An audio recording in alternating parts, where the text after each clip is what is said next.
سب سے پہلے حضرت مفکر اسلام شہزادہ غوث اعظم ڈاکٹر پیر سید عبد القادر جیلانی شاہ صاحب کی ویڈیوز کو حاصل کرنے کے لیے جیلانی میڈیا کے یوٹیوب چینل کو سبسکرائب کریں اور بیل آئیکن کلک کریں۔ ویڈیوز اچھی لگے تو تھمز اپ دیں۔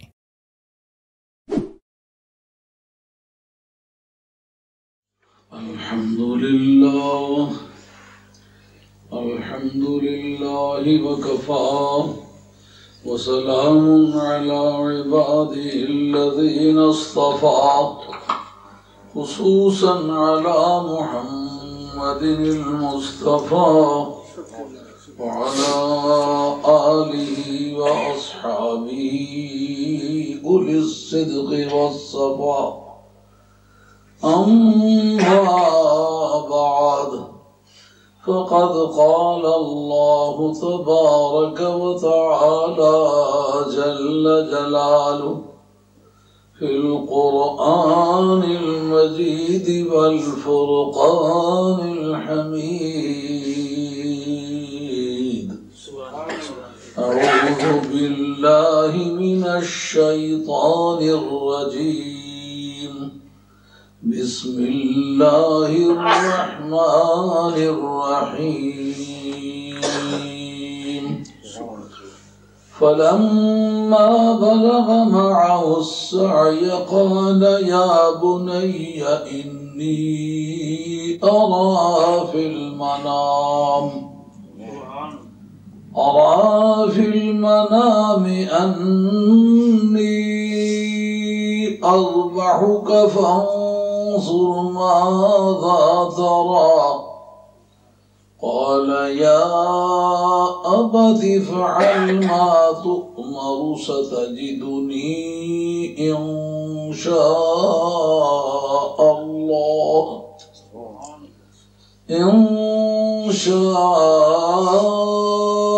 الله من الصابرين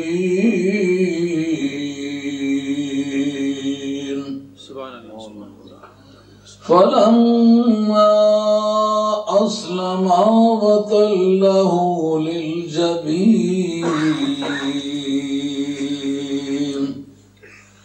صدق الله مولانا العظيم وبلغنا رسوله النبي الكريم ونحن على ذلك من الشاهدين والشاكرين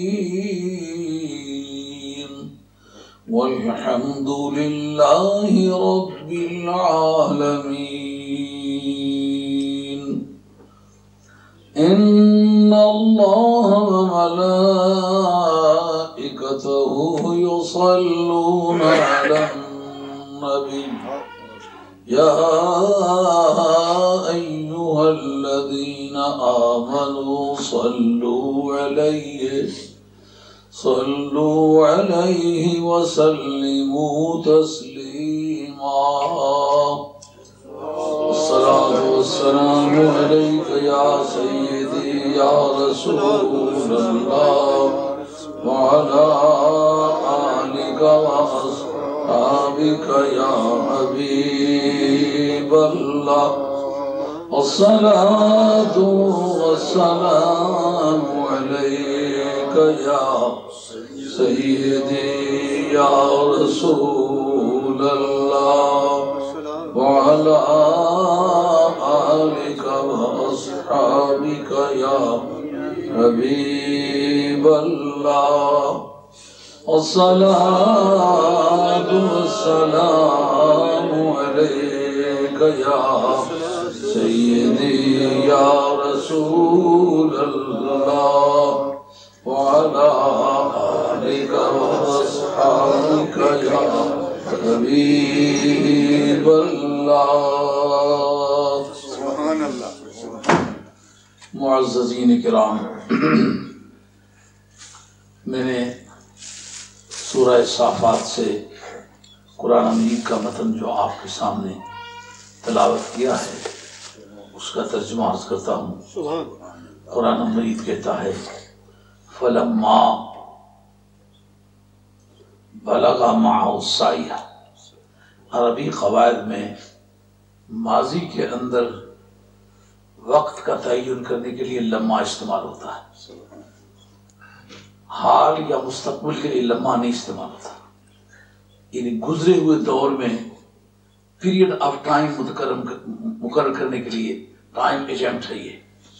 فلما اس وقت کی بات ہے جب بلغ معه السعی، حضرت ابراہیم علیہ السلام کے ساتھ ان کا بیٹا جناب اسماعیل چلنے پھرنے کے قابل ہوا، دوڑنے کے قابل ہوا، دوڑ سکتا تھا۔ بچوں کی عادت ہے باپ کی انگلی پکڑ کے چل دیے، انگلی چھوڑ دی، تھوڑی دیر بعد دوڑ کے، نہیں تو اور آدمی کا جب فلاں فلاں کے ساتھ کھڑا ہونے کے قابل ہوا، اس کے کندھے کے ساتھ کندھا ملانے کے قابل ہوا، لیکن بچے کے متعلق ہے نا جب اس کے ساتھ دوڑنے کے قابل ہوا۔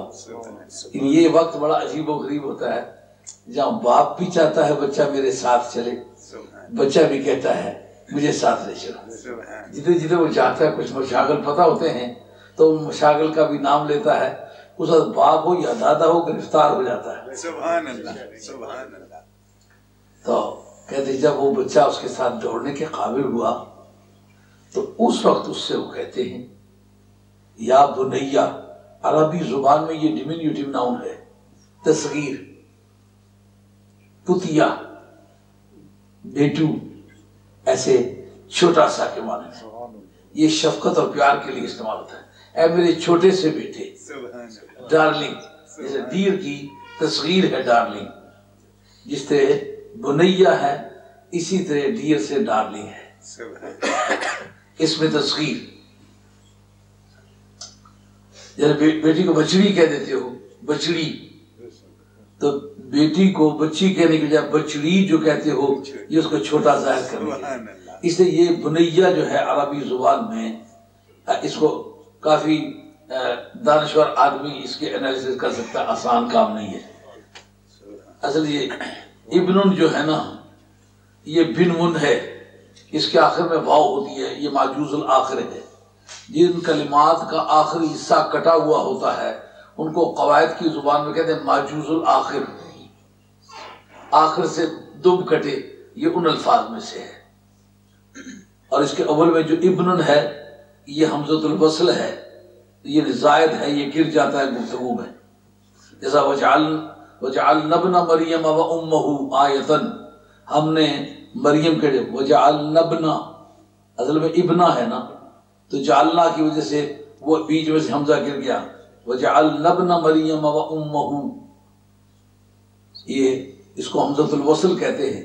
ہمارے قواعد کا کی ایک کتاب ہے، محمد امینی، اس کا نام ہے اوفتت وصلی بلفظو در کتابت قلتن جو بما قبل شبد لفظن بما نن اقترام، یہ حمزۃ الوصل۔ ہمارے زمانے میں کتابیں قواعد کی جتنی ہوتی ہیں، خاص صرف کی ہوں، نحو کی ہوں، منطق کی ہوں، زبانی یاد کیا کرتے تھے کہ وقت آئے تو یہ بچوں کو ٹیبل یاد ہوتے ہیں، اگر بچے کو ٹیبل ہی یاد نہ ہو تو سوال حل کرنے لگے تو پھر جا کے پہاڑے یاد کرے گا، ضرورت استعمال کرے گا، وہ پہاڑوں کی طرح استعمال ہوتے، اس لیے آدمی کو زبانی پتہ ہونا چاہیے میں کیا کہہ رہا ہوں۔ تو اس میں آخر بن من ہے نا، تو عربی زبان میں پہلے حرف پر پیش، دوسرے پر زبر اور تیسری جگہ یا ساکن آئے تو اس کو کہتے ہیں اس میں تصغیر۔ تو بن من کو بنیون بنایا، بنیون، تو بنیون کے اندر ایک قاعدہ، اس کو سید والا قاعدہ کہتے ہیں۔ اصل میں سیدن میتن جیدن، اصل میں سویدن مویدن جویدن تھا، اس میں قلب مکانی ہوئی۔ یہ اس کو ٹرانسفارمیشن کہنا چاہیے، ٹرانسپوزیشن صحیح لفظ ہے، یعنی لفظ کی جگہ بدلنا، حرف کی جگہ بدلنا، ایک جگہ سے حرف کو اٹھا کر کے دوسری جگہ لے جانا اور دوسرے کو پہلے کی جگہ لے آنا۔ جیسا آپ نے دیکھا ہوگا اپنے ملک میں پرانی بوڑھی خاتونیں، ہم لوگ دوروں پر جایا کرتے تھے تو مرید خاتونیں کہا بڑے ارزت صاحب آیا کرتے تھے، ازرت کہنے کی جائے رے کو پہلے لے، ارزت، یہ ہر زبان میں ہوتا ہے۔ اس کو کہتے ہیں قلب مکانی۔ معنی قلب مکانی بر تو را سازم بیان نقل حرف از مکان دانسور دیگر مکان. یہ اس کا قاعدہ یعنی ایک حرف کو اٹھا کر دوسرے کی جگہ لے جانا. اس قاعدے کے مطابق یہ سید الجید المعید کا اثر سوید المعید الجوید تھا تو اس کو واو کو ہٹا کے یا کی جگہ لے آئے, یا کو واو پہ لے آئے. تو اس میں قاعدہ ہے جب واو اور یا دونوں اکٹھی آ جائیں تو واو کو یا کر کے یا کو یا میں ادغام کر دیتے. تو یہ بنیون میں واو اور یا دونوں اکٹھی آ گئی نا, ایک ساکن ہے دوسری متحرک ہے, واو کو یا کر کے یا کو یا میں ادغام کر دیا, بنیون ہو گیا. تو یا کی وجہ سے یا جب آئے تو یہ دو زبریں دو زیریں دو پیچھے نہیں رہتی. یا آتا ہے تو یہ مبنی علی الفتح کر دے, یا بنیا, یہ سے یا بنیا بنا. دیکھا یا بنیا میں کتنے قاعدے انوالو ہوئے ہیں.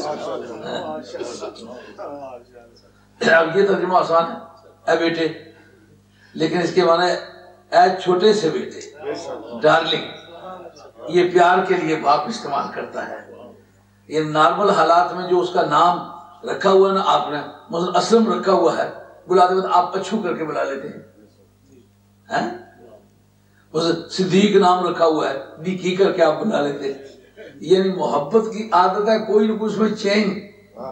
جیسے سرکار دو عالم الاسلام جناب سیدہ عائشہ رضی اللہ تعالیٰ عنہ کو جب لوگوں کے سامنے بلاتے تو عائشہ کر کے بلاتے, لیکن جب اکیلے ہوتے ہیں اویشہ, چھوٹی سی عائشہ, اور کبھی حمیرہ کر کے بلاتے ہیں, اس لیے ناک سے پکڑ لیتے ہیں تو حمیرہ, چھوٹی سی گوری. جب سیدہ خاتون جنت کو سرکار فاطمہ تو تمام سوسائٹی کی موجودگی میں بلاتے ہیں, لیکن جس اکیلے کبھی ہوں نفیسہ کہہ کے بلاتے ہیں. یعنی یہ پیار کی عادت ہے, پیار نام میں کچھ نہ کچھ تبدیلی کر. آپ بے شک اپنی زندگی میں غور کر لیں, آپ کی ماں نے آپ کے ابا نے کوئی نہ کوئی نام ایسا فالتو رکھا ہوگا جو پیار سے بلاتا ہے, تو آپ لوگوں کے سامنے اور نام بدلاتے ہیں, لیکن وہ نام اگر آپ کے سامنے کو بلا لے تو وہ پرانا سارا ماضی آپ کے سامنے آ جاتا ہے. اس طرح یہ پیار کا نام ہے, یا بنیا, میرے چھوٹے سے بیٹے. کیا انی ارا فی المنام, بیٹے میں دیکھتا ہوں عالم خواب میں, انی اذبحک, میں تجھے ذبح کر رہا ہوں. بیٹا ہو چھوٹا سا اور پیار سے اسماعیل نہیں کہا, اے اسماعیل, کہ چھوٹے سے بیٹے میں عالم خواب میں دیکھتا ہوں کہ میں تجھے ذبح کر رہا ہوں. اب فانظر ماذا ترى, اب بتا تیری کیا رائے ہے. اس سے بھی ذرا سمجھیں کہ اگر اللہ کا حکم ہوا تھا تو اس سے ان کے اپروول کیوں چاہتے ہیں. حکم خدا بندی کی تعمیل کے لیے کبھی غور کیا اس پر؟ نہیں کیا ہوگا. پیغمبر ہو اور حکم ہو اسے کسی کام کے کرنے کا تو وہ کسی سے پوچھنے کا مجاز نہیں ہے کہ کروں کہ نہ کروں. اس کی ڈیوٹی یا کرے, خواہ جیے کہ مرے, دکھیا ہو کہ سکھیا, اس حکم کو ایگزیکیوٹ کرے, اس حکم کی تعمیل کرے. اب پیغمبر خدا ہے اور چھوٹے سے بیٹے کو جو نابالغ ہے اس سے اپروول چاہتا ہے, فانظر ماذا ترى, اب تیری کیا رائے ہے. قال یا ابت فعل, اس وقت اس چھوٹے بیٹے نے کہا اے ابا جی کیجئے, ما تو عمرو, جس چیز کا آپ کو حکم دیا جاتا ہے. ستجدنی انشاء اللہ من الصابرین.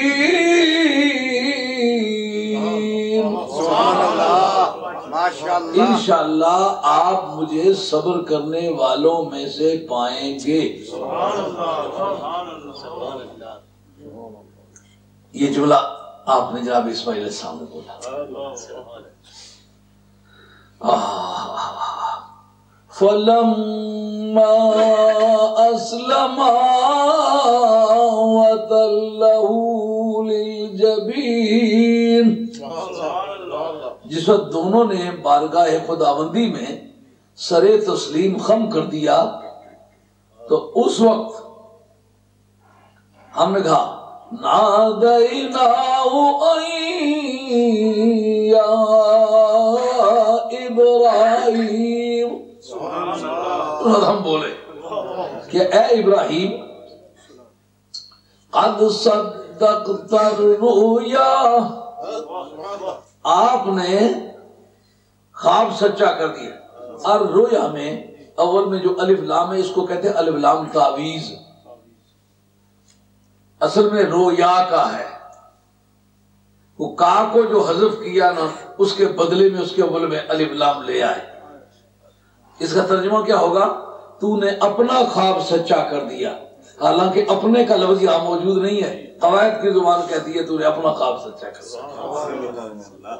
تو ایسا کوئی کلمہ کوئی حرف کسی جگہ سے حذف کیا جائے اس کے بدلے میں الف لام لایا جائے، اس کو کہتے ہیں الف لام تعویذ، عوض میں لایا گیا۔ تو نے اپنا خواب سچا کر دیا ہے، ابھی ذبح ہوا ہی نہیں تو سچا کیسے ہوا ہے؟ کَذَلِكَ نَجْزِي الْمُحْسِنِينَ، اسی طریقے سے ہم احسان کرنے والوں کو بدلہ دیتے ہیں اور دیتے رہیں گے۔ آپ کو یاد ہے نا مظاہرہ کی تشریح کی تھی میں نے گزشتہ 11ویں شیور، سمجھ آئی تھی کہ مظاہرہ کسے کہتے ہیں؟ کتنا شور ہوتا رہا مظاہرہ مظاہرہ مظاہرہ، لیکن اصل قصہ پتہ نہیں تھا کہ کیا قصہ ہے۔ اب ہم اسی طریقے سے بدلہ دیتے ہیں اور بدلہ دیتے رہیں گے۔ اب اس پر جو رولنگ بنتی ہے اور آج غور کریں، آج میں واقعہ قربانی کا نہیں ذکر کروں گا، اب اس پہ جو رولنگ بنتی ہے اس پر گفتگو کرنا چاہوں گا تاکہ آپ کے علم میں اضافہ ہو۔ ایک بات جو اردو کی کتابوں میں لکھی ہوئی ہے، کہانیاں رٹ کے قوم کے سامنے بیان کر دیں، تو یہ تو ایک اردو دان کا کام ہے، اور یہ چھوٹے موٹے ٹرانسلیشن کر کے عربی لوگ سمجھنے لگے ہیں، ان کو یہ سمجھ آنے لگا کہ شاید دین عربی جاننا ہی ہے۔ اگر عربی جاننے کی وجہ سے دین سمجھ میں آتا تو عرب کے جتنے جاہل ہیں کوئی جاہل نہ ہوتا۔ عربی جاننے کے باوجود پھر دین پڑھنا پڑتا ہے، اور اس کے لیے وہ 14 علوم پڑھنے پڑتے ہیں۔ جیسے بچے پہاڑے یاد کرتے ہیں، ٹیبل یاد کرتے ہیں، اس سے وہ 14 علوم یاد کرنا پڑتے ہیں، اور وہ مدت عمر مانگنے والی چیز ہے، وہ لمبا کرتا پہننے سے وہ نہیں آتے۔ ان جگہ پہلی بات جو عمل میں آئی ہے وہ یہ ہے کہ جس وقت نارے نمرود میں آپ نے چھلانگ لگائی تھی، اور وہ واقعات بار بار سن چکے ہیں، اس پر گفتگو نہیں کرنا چاہتا، اس کے بعد انہوں نے وطن چھوڑا تھا۔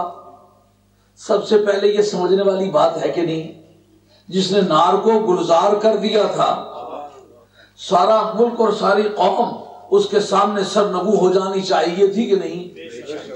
ان کو مان لینا چاہیے تھا کہ نہیں؟ انہوں نے جو رسالت و نبوت کا اپنے تئیں دعویٰ کیا تھا اس کے بارے میں کسی کے پاس انکار نہیں ہونا چاہیے تھا نا۔ لیکن بدقسمتی قوم کی ضد بھی ایک چیز ہے، قوم کے سرغنے، قوم کے گرو گھنٹال جب وہ گمراہی پہ تل جائیں، لاکھوں نہیں کروڑوں انسانوں کو بے ایمان کر کے مارتے ہیں۔ جو معجزات دکھانے والا ہے وہ اکیلا ہے، جو توحید کا ڈنکا بجانے والا وہ تنہا ہے۔ جس وقت آگ ان کو جلا نہ سکی، پرندے فضا میں اڑنے والے وہ جلے اور جل کے گرے، گرد و نواح میں دور دور تک آدمی سانس لینے پر قادر نہ رہا۔ اس وقت چاہیے تھا کہ ابراہیم علیہ السلام جلتے، لیکن اللہ تعالیٰ نے یہ بتایا آگ جانتی ہے یہ کون ہے۔ سبحان اللہ۔ یعنی نبوت اور رسالت ایک ایسا منصب ہے کہ کائنات کے ذرے ذرے کو جاننا پڑتا ہے یہ کون ہے، اور نہ صرف اس کی ذات پاک کو جاننے کے لیے بلکہ یہاں تک کہ اس کے غلاموں کو بھی جاننے کے لیے کل کائنات کے بادشاہ میں بصیرت ہونی چاہیے۔ سرکار نے فرمایا مجھے کل کائنات جانتی بھی ہے اور مانتی بھی ہے، سوائے سرکش انسانوں اور سرکش جنوں کے۔ دارمی شریف جلد 2 صفحہ 11 پر یہ حدیث ہے، جب اونٹ نے سرکار کی بارگاہ میں سجدہ کیا، مست اونٹ تھا، باغ کے دروازے پر بیٹھا ہوا ہے، گردا گرد دیوار ہے۔ یہ باڑ کا جو سسٹم ہے نا کہ میرے کھیت میں کوئی نہ آئے اور میں کسی کے کھیت میں نہ جاؤں، میری فصلیں ضائع نہ ہوں، کوئی کل جھگڑا نہ پڑ جائے، پٹواریوں کے پاس ڈیمارکیشن کے لیے جانا پڑے، نشاندہی کی درخواستیں کریں، اس سے بچنے کے لیے لوگوں کو پتھروں کی دیوار بنانے کی پرانی عادت ہے۔ اس لیے حائط کے معنی دیوار کے بھی ہیں اور حائط کے معنی گردا کے باغ کے گردا گرد پھیری ہوئی چار دیواری کا نام بھی ہے۔ اس حائط کے دروازے پر تھا، نہیں تو سمجھ نہیں آتا باغ کا دروازہ کہاں ہوتا ہے۔ جیسے آپ نے دیکھا یہاں آڑے اور باڑے بنی ہوئی ہیں، یہ پرانا ایگریکلچر ملک ہے، انڈسٹریلائز بہت بعد میں ہوا ہے۔ فیوڈل کا یہ یہاں نظام تھا، رومنوں کے زوال کے بعد یہ فیوڈل سسٹم تھا، نظام جاگیرداری۔ اس لیے آپ نے دیکھا کئی کئی میلوں تک آگے پہاڑی علاقوں میں جائے تو کئی کئی میلوں تک پہاڑوں کو روکا ہوا ہے، یہ فلاں فیوڈل کی جگہ، یہ فلاں فیوڈل کی جگہ ہے۔ اس طرح مدینہ طیبہ بھی ایگریکلچر سٹی تھا، اس لیے وہاں اس طرح کی دیواریں بنی ہوئی تھی۔ وہاں آ کے اونٹ بیٹھا مست ہے، جو بھی اندر جاتا ہے مارتا ہے۔ صحابہ نے کہا یا رسول اللہ اونٹ ہے کیا کریں؟ کہا اونٹ کے میں چلتا ہوں۔ یہ نہیں کہا میں کچھ نہیں کر سکتا ہوں یا میں کوئی شتربان ہوں کہ میں اونٹوں کا علاج بتاؤں۔ کہا کلمہ میرا پڑا ہے، حل مشکلات کے لیے کہاں جاؤ، بخدا خدا کا یہی ہے در، نہیں اور کوئی مفر بقر، جو وہاں سے ہو یہیں آ کے ہو، جو یہاں نہیں تو وہاں نہیں۔ معلومہ حاجت کے وقت سرکار کی بارگاہ میں جانا، سرکار کے توسل کو اختیار کرنا، یہ سنت صحابہ۔ جب گئے تو جو ہی سرکار کو دیکھا تو اونٹ نے سرکار کے پاؤں میں اپنا سر رکھ دیا، تو سرکار نے اس کی نکیل ڈال کے اس کا مہار ڈال دی اور وہاں پکڑ کے لے جا جدھر لے جانا چاہتا ہے۔ اس وقت سرکار نے، یہ دارمی شریف جلد 2 صفحہ 11 پر حدیث ہے، اس نے بتایا کہ تمام کائنات کے جو مخلوق ہے ساری مجھے جانتی ہے میں کون ہوں، سوائے سرکش جنوں اور سرکش انسانوں کے، یہ مجھے نہیں مانتے وگرنہ ساری کائنات مانتے، اور نہ صرف وہ مانتے ہیں بلکہ کائنات کا ذرہ ذرہ مانتا ہے، اور نہ صرف نبی کو مانتا ہے، نبی کے غلاموں کو بھی مانتا ہے، ان کو پتہ ہے یہ نبی کا سچا غلام ہے۔ اس کی شہادت مشکات شریف کتاب الکرامات میں حدیث آتی ہے، رومیوں کے ساتھ جنگ ہو رہی ہے، رومنوں کے ساتھ، فاروق اعظم رضی اللہ عنہ کا دور ہے۔ اب ڈرنے کا مسلمان بہادر ہو گیا، دور حاضر میں رومن ویل ایڈوانسڈ کنٹری تھی، اور فاروق اعظم رضی اللہ عنہ کے اس تاریخ بھی آپ کے اون کے کرتے پر چمڑے کے پیوند لگے ہوئے تھے، ان کے پاس کسی طرح کا کوئی ترقی یافتہ اسلحہ نہیں تھا، مگر محبوب کبریا کے غلام تھے۔ وہ سمجھتے تھے خدا کا یہ وعدہ سچا ہے کہ لا تہنوا ولا تحزنوا وانتم الاعلون ان کنتم مؤمنین، اگر تم سچے ایماندار ہو تو دنیا میں کوئی تمہیں نیچا نہیں دکھا سکتا، شکست نہیں دے سکتا۔ تو حضرت سفینہ رضی اللہ عنہ، نام ان کا کچھ اور ہے، کسی سفر سے واپس آتے وقت کچھ صحابہ بیمار ہوئے، تو اور جو تھے وہ اسے طاقتور نہیں تھے، انہوں نے کہا یار اس کا سامان مجھے دے دو، میرے اوپر رکھ دو، دوسرے کا سامان کہا دوسرے کندھے پر رکھ دو، کہا تیسرے کا سامان کہا پیچھے لٹکا دو، کہا اور کا سامان کہا آگے لٹکا دو، کہا اور کا سامان کہا ہاتھ میں دے دو، کہا اور کا سامان کہا دوسرے ہاتھ میں دے دو۔ اب جناب اس سامان پہ سامان رکھا ہوا ہے، سرکار کو پیار ہے، سرکار پاس سفینہ کشتی، سبحان اللہ، مرد ہرچو اشترا بارے برد، علامہ اقبال مرحوم نے یہ بات کہی ہے، مرد ہرچو اشترا بارے برد، مرد ہر بارے برد خارے خورد، مردان آزاد لدو اونٹوں کی مانند بوجھ اٹھا کے چلتے ہیں، کانٹے کھا کے جیتے ہیں، لیکن غیرت کا دامن ہاتھ سے نہیں جانے دیتے۔ بارے برد خارے خورد، بوجھ اٹھاتے ہیں اور کانٹے کھا کے جیتے ہیں۔ جن کو سختیاں جھیلنے کی عادت نہیں ہوتی ان کا تاج سروری ہمیشہ ڈگمگاتا رہتا ہے۔ ایسے کمزور بازوؤں کے ہاتھ میں اقتدار کی باغ ڈور راس نہیں آیا کرتی۔ عیش دوست لوگ دنیا میں ذلت کی زندگی گزارتے ہیں، جیسا آج کل نہیں ایک مزاج بن گیا، کام نہیں کرتا، کنگھی پھیر کے کچن کے گردا گرد گھومتا، بلڈ پریشر آیا۔ وہ سمجھتا ہے کہ کام کر کر کے تھکا ہوں، اتنے ہی پیسے ملتے ہیں۔ جیسا تانگے کے گھوڑے سے کسی نے پوچھا یہ لاتے کیوں مارتا ہے تانگے کو؟ انہوں نے کہا ساری زندگی آگے چل چل کے دیکھا ہے، کچھ نہیں بنا، 2-4 لاتے ماری جائیں تو کچھ بان چابک مار مار کے تھک جاتا ہے، کھول دیتا ہے۔ تو پرانے زٹیر گھوڑے کی طرح یہ ایک ورد بنا لی، بلڈ پریشر ہو گیا، می شوگر ہو گیا، کچھ بھی نہیں ہوا، موٹا تازہ آدمی ہے لیکن ایک ورد بنا لیا ہوا ہے۔ دیکھیں حضرت سفینہ رضی اللہ عنہ، سرکار کو پیار آیا، فرمایا یہ سفینہ ہے، کشتی ہے، وہ سفینہ جو سرکار کے غلاموں کے بوجھ اٹھا کے چلتا ہے۔ ایک مرتبہ رومنوں نے ان کو گرفتار کر لیا، قید خانے سے ان کا پولیٹیکل اسائلم تھا نا، وہاں سے موقع پا کے بھاگے، ایک جنگل کا راستہ اختیار کر لیا، کہیں راستے میں پکڑا نہ جاؤ۔ راستے میں اچانک شیر آ گیا، مشکات شریف کتاب الکرامات میں حدیث آتی ہے، شیر آ گیا۔ اب اس جگہ عقیدہ پتہ چلے گا صحابہ کا عقیدہ کیا ہے۔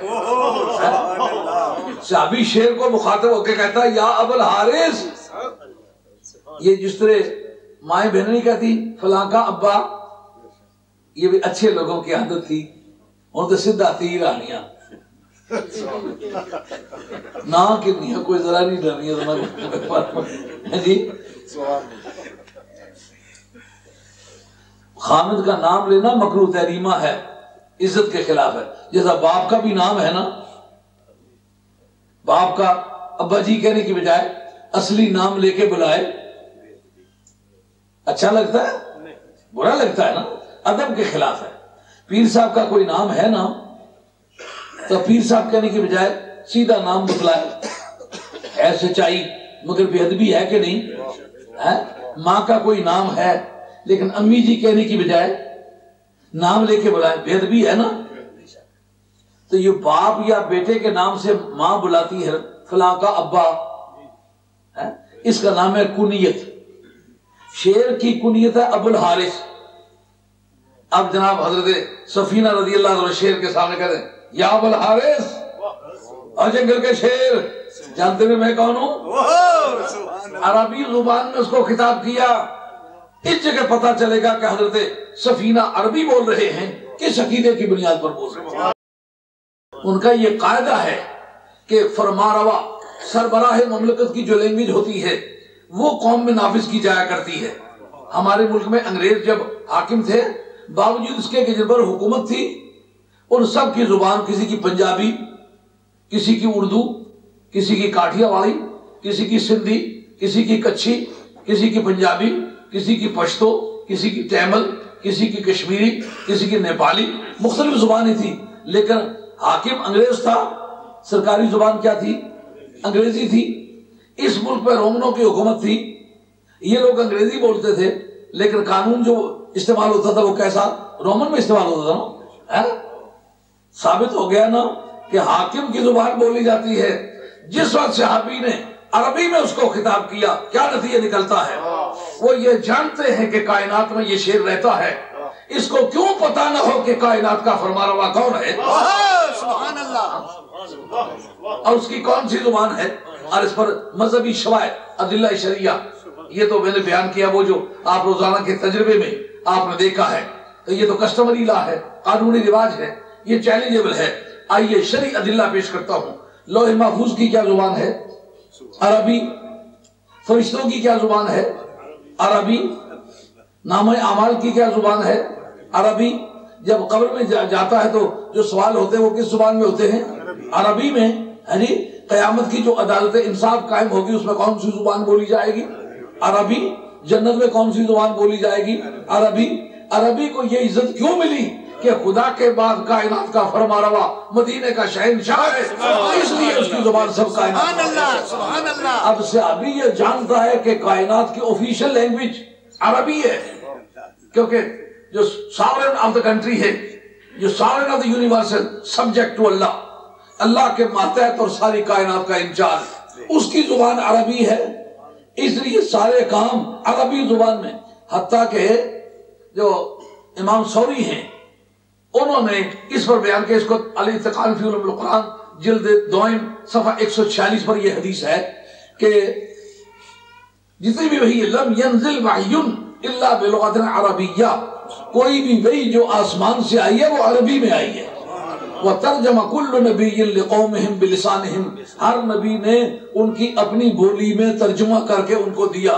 تورات، انجیل، زبور اور دیگر صحائف جتنے بھی ہیں آئے عربی میں ہیں امام سوری کی روایت کے مطابق.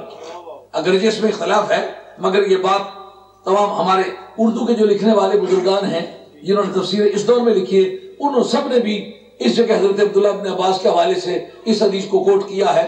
اور پھر یہ کہ جسے ہے ما ارسلنا من رسول الا بلسان قومهم لیبین لهم، ہم نے کوئی بھی رسول ایسا نہیں بھیجا جو اس قوم کی قومی زبان کے ساتھ نہ آیا ہو. اس کی تفسیر میں، اس کی تفسیر کے اندر لکھا ہوا ہے کہ ہر وحی عربی میں آتی رہی. کیوں؟ نبی یا رسول جس کے اندر وحی آئی ہے وہ تو اور لینگویج بولتا ہے. کا سرکاری زبان مدینے والے کی زبان ہے کہ سرکار اصل میں وہ ہے. اب حضرت سفینہ کھڑے ہو کر جب کہتے ہیں یا ابو الحارث، عقیدے کا پتہ چل گیا کہ صحابی رسول کریم علیہ تحیید و تسلیم ان کی ذات پاک کو وہ کائنات کا حاکم اور فرمانروا سمجھتے ہیں، نہیں تو پھر کوئی اور زبان بولتے. اور یہ شعر کو کبھی نہ کہتے، شعر کی بولی ان کو پتہ نہیں تھی، لیکن یہ یقین سے کہتے ہیں یا ابو الحارث انا مولا رسول اللہ صلی اللہ علیہ وسلم. اپنی آئیڈینٹی بتائی کہ میں کون ہوں. جانتے میں کون ہوں؟ یہ نہیں کہا میں عربی ہوں، یہ نہیں کہا کہ میں کس شہر کا رہنے والا ہوں، یہ نہیں بتایا میں کس باپ کا بیٹا ہوں، یہ نہیں بتایا کس قوم کا آدمی ہوں، کس قبیلے کا آدمی ہوں. کیوں؟ جس وقت کوئی آدمی کسی اپنی فیکٹری، کارخانے یا اور کسی ایسے انسٹیٹیوٹ میں داخل ہونا چاہتا ہے تو مین گیٹ پر جب اس سے پوچھتے ہیں اس وقت وہ کہے کہ میں فلاں بیوی کا خامد ہوں، نکاح نامہ پیش کرے داخل ہونے دیتا ہے کوئی؟ اپنا شجرہ نسب پیش کرے کوئی داخل ہونے دیتا ہے؟ ان کا کوئی تعلق نہیں. آج حضرت سفینہ اس شعر کے سامنے سمجھتے ہیں کوئی بھی آئیڈینٹی پیش کرو اس کا اس سے تعلق نہیں، کیونکہ مسئلہ ہے کائنات کی فرمانروائی کا. کائنات کا فرمانروا مدینے کا چاند ہے، میں یہ ظاہر کروں میں ان کا غلام ہوں. سبحان اللہ. پتہ چلا سرکار کی غلامی بڑی دولت. وہ جناب اپنے آپ کو کہتا ہے کہ میں کون ہوں؟ میں سرکار کا غلام ہوں. مولا، مولا کا لفظ جو ہے یہ ماسٹر کے لیے بھی استعمال ہوتا ہے، غلام کے لیے بھی استعمال ہوتا ہے، آزاد کردہ غلام کے لیے بھی استعمال ہوتا ہے. جو کسی آدمی کو قیمتاً خرید کے آزاد کر دے اس کے لیے بھی مولا استعمال ہوتا ہے. لیکن ایسا مشترک اس کو کہتے ہیں ایک ویوکل ناؤن ہو، یعنی جس میں بہت سارے معنی پائے جاتے ہوں، ابہام پایا جاتا ہو. اس کو ہمارے منطق کی زبان میں کہتے ہیں کلی مشکک. یہ ایک لفظ ہے اس میں کئی باتوں کی گنجائش ہے. کوئی معنی اعلیٰ دیتا ہے، کوئی ادنا دیتا ہے، کوئی درمیانی دیتا ہے، کوئی چھوٹا، کوئی موٹا، کوئی پتلا، کوئی دبلا، اس طرح معنی دیتا ہے. ایک جیسے اس کے معنی نہیں ہے. تو ایسی حالت میں چاہیے ہوتا ہے کوئی قرینہ ہو. اب صحابی کا یہ لفظ بولنا یہ تو معنی اس کے نہیں ہوں گے کہ میں سرکار کا معاذ اللہ مالک ہوں، یہ تو نہیں معنی ہوں گے. ان کو نبی کہنا، اپنے آپ کو امتی کہنا، شعر کے سامنے اپنی ہستی پیش کرنا، اس کا مطلب یہ کہ انہوں نے فیصلہ شدہ بات ہے اپنے آپ کو غلام مصطفیٰ سمجھ کے یہ بات کہی. تو اس وقت سب سے بڑا رینک جو ہوتا ہے وہ پیش کیا جایا کرتا ہے ایسے موقع پر. ایک زنانی ہے مزدور ہے نہیں تیری ہے برگیڈیئر نہیں. کوئی پوچھا تو کونی ہے تو مزدور نے نا نہیں کنی آنی فلاں برگیڈیئر ہونا نہیں تھی علم نہیں ہے. حالانکہ قریبی رشتہ داری تو اب اس کے خامد کے ساتھ جا رہتی ہے، لیکن وہ سمجھے میرے پاس سپیریئر رینک میرے باپ کا برگیڈیئر ہونا ہے. صحابی کہتا میں نمازی بھی ہوں، میں غازی بھی ہوں، میں حاجی بھی ہوں، میں حافظ بھی ہوں، میں عربی دان بھی ہوں، میں فقیہ بھی ہوں، میں دانشور بھی ہوں، میں پڑھا لکھا بھی ہوں، لیکن اس وقت میں کیا بیان کروں؟ سب سے سپیریئر رینک میرے پاس غلام مصطفیٰ ہونا ہے. اس لیے میں کہتا ہوں انا مولا رسول اللہ. نعرہ تکبیر، نعرہ رسالت، نعرہ حیدری، غلامان مصطفیٰ.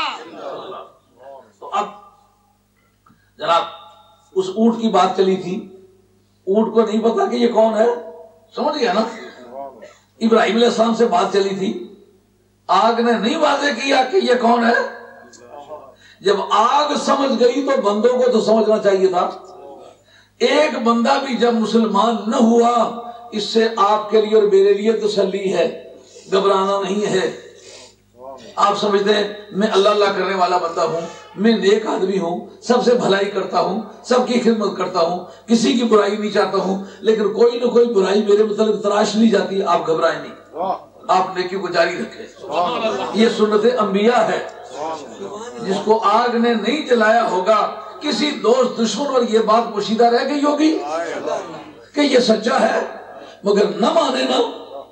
ایسی حالت میں آپ کو وطن چھوڑنا پڑا، مہاجر ہو کے چلے. اس وقت حضرت ابراہیم علیہ السلام کے یہ بول ہیں، انی ذاہب الی ربی سیہدین. میں رب کی طرف جا رہا ہوں، رب میری رہنمائی کرے. رب ہب لی من الصالحین. مولا کریم بیٹا عطا فرما، لیکن نیک لوگوں کی جماعت کا ہو. ایسا بوگس اور بھرتی کا نہیں، کھوسٹ صرف کھاد بنانے والی مشین. بوگس قسم کی اولادیں کسی کام کی نہیں. دنیا کا بھی بوجھ، قیامت کا بھی بوجھ. دنیا میں بھی اسے اذیت، قیامت میں بھی اذیت. لیکن نیک اولاد دنیا میں بھی عزت کا باعث ہے، قیامت میں بھی اس کا جتنی بھی نیکیاں ہوں گی وہ والدین کی تعلیم و تربیت کی وجہ سے ان کو الگ ثواب ملے گا، ماں باپ کو الگ ملے گا. قیامت کی بھی زینت ہے. بیٹو اچھے بن جاؤ، اپنے ماں باپ کے لیے بھی عزت کا باعث بنو، اپنے لیے بھی عزت حاصل کرو. بڑی بزدلانہ زندگی ہے. شرابیں پینے لگ جانا، مد کر چنڈو پینے لگ جانا، ڈرگز کھانے لگ جانا، اور گھٹیا اڈوں پہ جانا، بدنامی اور بدکماشی کے اڈوں پر جانا، اپنا کیریکٹر ضائع کر دینا، اپنی شہرت کو خراب کر دینا، اپنے باپ کو بے آبرو کرنا، اپنی ماں کو بے آبرو کر دینا. ہر آدمی ان کا دروازہ کھٹکھٹا کے اس کے ماں باپ کے پاس آ کر اس کی شکایت کرے، اور ماں باپ جو ہے بجائے اس کے کہ وہ سکون ملے وہ تھانہ بن جائیں، لوگ بار بار آ کے کہیں آپ نے بیٹے نے یہ کیا ہے. نہیں، ایسے بیٹے بنو جیسا حضرت اسماعیل بنے تھے. اور دعا بھی کیا تھی؟ مولا کریم بیٹا عطا فرما جو نیک ہو. اللہ کی بارگاہ میں دعا کرو، اللہ اولاد دے تو نیک دے. لیکن دعا کب کی؟ جب حالت سفر میں تھے. اس پر ایک حدیث نبی پاک علیہ السلام کی عرض کرتا ہوں کہ جس میں سرکار نے فرمایا 3 شخص ہیں جن کی دعائیں رد نہیں ہوتی. امید کروں کہ آپ پوری توجہ سے بات سنیں گے. یہ کام کی بات روزانہ کی زندگی میں کام آنے والی ہے. رب سے بندہ دعا مانگتا ہے، رب رد نہیں کرتا. کون کون سی؟ ایک تو کوئی مظلوم اپنے ظالم کے بارے میں دعا کرے.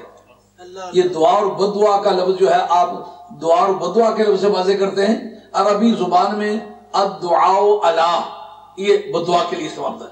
الدعاء اللہ، لام زبر لا، دعا لہم، ان کے لیے دعا کی، تو اس میں ان کے لیے فائدے کی دعا. ضرر کی دعا کے لیے الدعاء علی استعمال ہوتا ہے، فائدے کی دعا کے لیے الدعاء اللہ استعمال ہوتا ہے. یعنی مظلوم اپنے ظالم کے بارے میں دعا کرے، یعنی بد دعا کرے، وہ نہیں چلتی. اس سے کیا نتیجہ نکلے گا؟ آپ زندگی میں کبھی کسی کے ساتھ ظلم نہ کریں. حضور نے فرمایا کہ الملک یبقى مع الکفر ولا یبقى مع الظلم. آدمی کی عزت اور اقتدار کفر کی حالت میں باقی رہتے ہیں، ظلم کی حالت میں باقی نہیں رہتے. آپ بیوی کے ساتھ کوئی زیادتی کر سکتے ہیں، آپ سمجھتے ہیں جتنی ہو سکتی ہے اتنی تو کروں نا. یہ آپ کی حکومت کا ایک دائرہ ہے. اس کا آپ نے غلط استعمال کیا، آپ کی عزت نہیں رہے گی. چھوٹے بھائی آپ کی بات مانتے ہیں، آپ انہیں لوٹ گھسوٹ مچائی ہوئی ہے کہ ان کو تھوڑا بہت دے کے ٹال دوں، باقی سب ماں باپ کا حصہ ہڑپ کر جاؤں. یہ ظلم ہے. ان کی دل کی بددعائیں ساری زندگی آپ کو کسی ٹھکانے پر نہیں جانے دیں گی. کسی جگہ چھوٹے موٹے سربراہ ہیں، قبیلہ قوم آپ کو اپنا لیڈر مانتی ہے، ان کے ساتھ ظلم و زیادتی مت کرے کہ مظلوموں کی بددعا آدمی کو جینے نہیں دیتی، ذلت کی زندگی جیتا ہے۔ بترست آہ مظلومہ کہ ہنگامے دعا کردن، اجابت ازدر حق میرے استقبال میں آئے۔ مظلوموں کی بددعا سے ڈرا کرو، کیوں؟ ادھر اس کی زبان سے وہ دعا نکلتی ہے، اللہ تعالیٰ کی مقبولیت راستے میں آ کے اسے پہنچتی ہے، وہاں نہیں پہنچنے۔ ایک دعا ہوئی۔ دوسرا، مسافر دعا کرے۔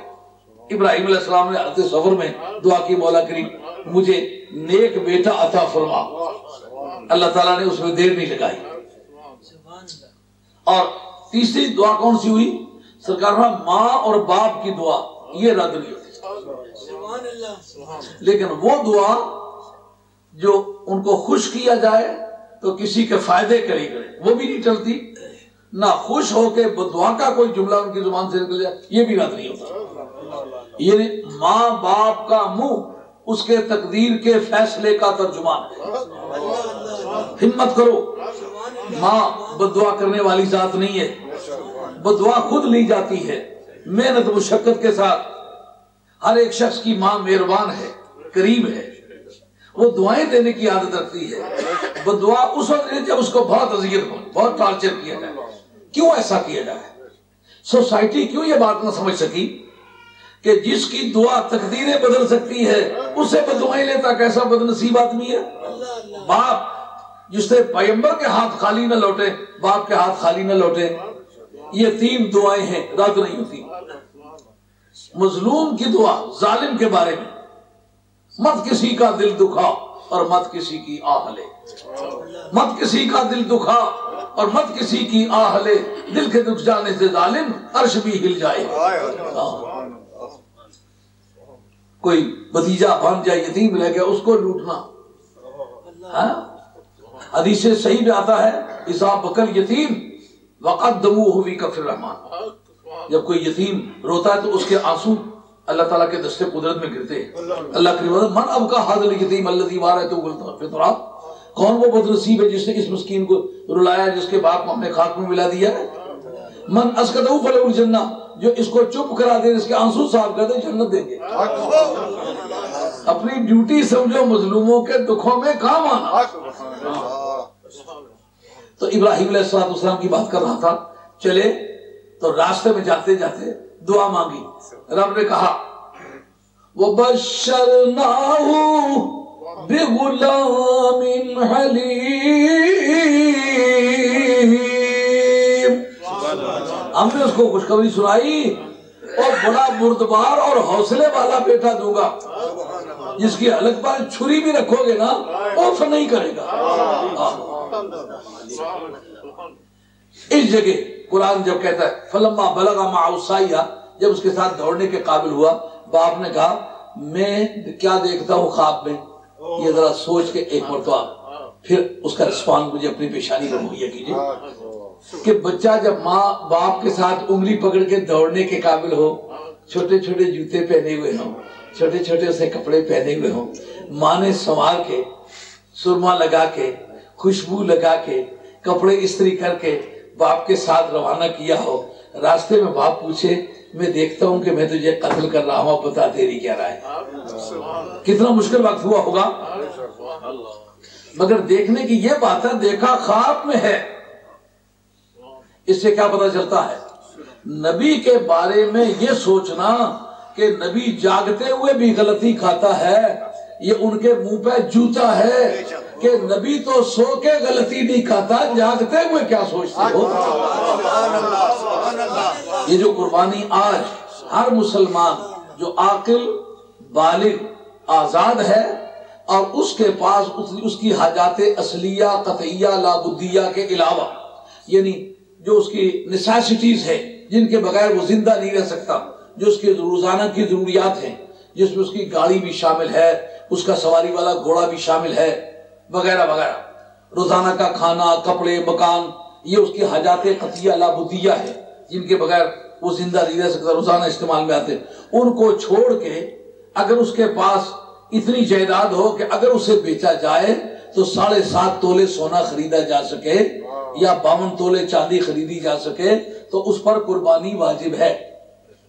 لیکن قربانی کرنی اس طرح کہ اس کی رسیاں بھی گھر نہیں لانی، وہ بھی صدقہ کرنی ہے۔ گوشت اس کا تیسرا حصہ لے کے اپنے ذات پر استعمال کر سکتا ہے، باقی 2 حصے، ایک درویشوں کا، ایک خیشوں کا، ایک اپنی ذات کا۔ مسئلہ سمجھ میں آیا ہے؟ لیکن ایسا کہ ذبح کرنے جائے کا سری آپ رکھ لیں، پائے آپ رکھ لیں، چمڑا آپ رکھ لیں، مجھے ذبح کر دے، یہ قربانی نہیں لگے گی، اس لیے کہ آپ نے مزدوری میں اس کو سری، پائے اور چمڑا دے دیا ہے۔ گوشت کے غلط استعمال سے قربانی ضائع ہو جاتی ہے، اس لیے آدمی کو چاہیے کہ قربانی اس طرح کرے کہ اس پر شریعت کے مطابق اس کو بانٹ سکے اور کوئی چیز اس کی ضائع نہ جائے۔ چمڑے کا صرف یہ استعمال فقہاء نے مباح لکھا ہے کہ مسلح بنانے کے لیے کوئی اپنی ذات کے لیے مسلح بنا سکتا ہے، اور وہ بھی خلاف اولا ہے، اچھی بات نہیں ہے، مباح ہے۔ وہ بھی چاہیے کہ صدقہ کرے، رسی بھی صدقہ کرے، اور سری پائے کا گوشت بھی اصل گوشت میں شمار کر کے تقسیم کرے۔ سمجھ میں آ گئی ہے کہ قربانی کس پر واجب ہے، کن حالات میں واجب ہے، کیسے واجب ہے، اس کا استعمال کیا ہے۔ اگر سمجھے کہ کسی ایسی جگہ ہوں جہاں استعمال کرنے کا طریقہ عمل میں نہیں لایا جا سکتا تو پھر اس ملک میں جا کے قربانی کر دے، پیسے بھیج دے کہ اس کی طرف سے کر دے۔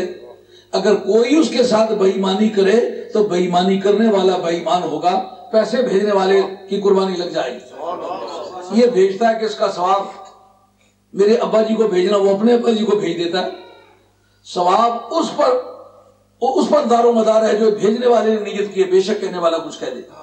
وہ کہتا ہے رسول کریم علیہ السلام کے لیے میری قربانی ہو تو بے شک آگے اس کا استعمال کرنے والا کہے یہ میرے ابے کو پہنچا، نہیں پہنچے گی، سرکار کو پہنچے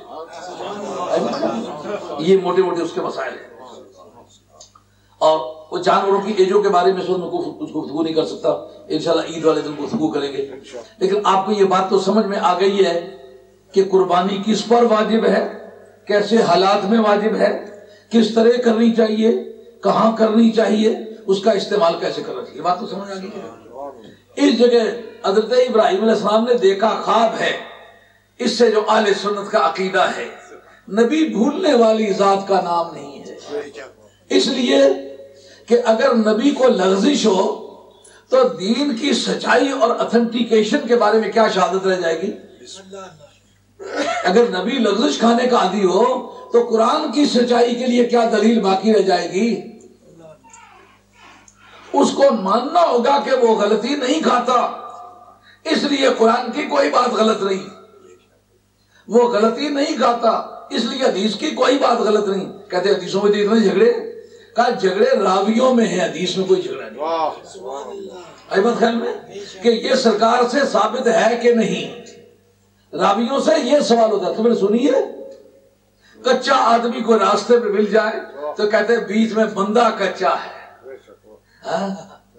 اب ہم جناب دیکھا کرتے تھے کہ شہری کے وقت اذان ہو رہی ہے، اپنے کاجی اور اتنا بانگ نہیں دیتی، مطلب اپنے جو مسجد ہے اس میں اذان نہیں ہوئی اس لیے کھائے جاؤ، اور شام کے وقت اگر مرغا بھی اذان دے دو